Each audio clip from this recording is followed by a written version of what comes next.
переходим на вкладку «Вставка» в группу «Текст». Ну, если у вас уже какой-то существующий текст, не забывайте поставить курсор в правильное место. У меня место всего одно, документ новый, поэтому переставлять его мне пока некуда. Здесь выбираем, опять же, кнопку «Объект» с выпадающим списком около нее, текст из файла, находим нужные файлы на компьютере, и дальше нам нужно все эти файлы выделить. Как мы это делаем?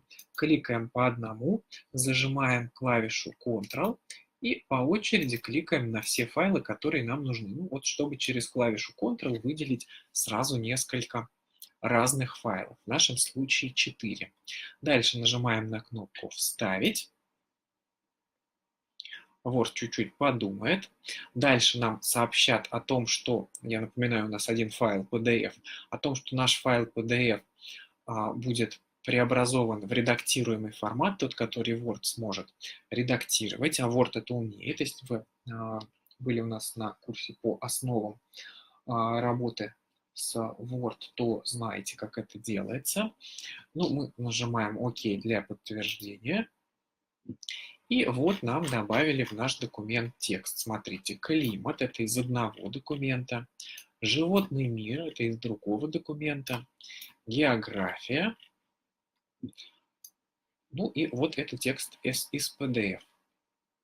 Давайте в PDF-ку нашу заглянем, чтобы убедиться. Да, это он и есть. Соответственно, мы с вами вот эти 4 файла только что объединили в один большой общий файл. Но тут вот на какую особенность хочу обратить внимание. Данные в документ вставились, но в какой последовательности? Файлов 4. Данные вставятся в последовательности по названию исходных документов в алфавитном порядке. То есть у нас с вами вот документы Москва-1, Москва-география, Москва-климат и Москва-животный мир. Да, алфавитный порядок это какой? Москва-1, цифра всегда выше, чем буквы. Дальше АБВ-Г, Москва-география. Дальше буква Ж, Москва-животный мир, и климат должен быть в конце. То есть вот в такой последовательности должны быть эти 4 файла. Москва-1, география, животный мир, климат. Проверяем. Москва-1, география, животный мир, климат.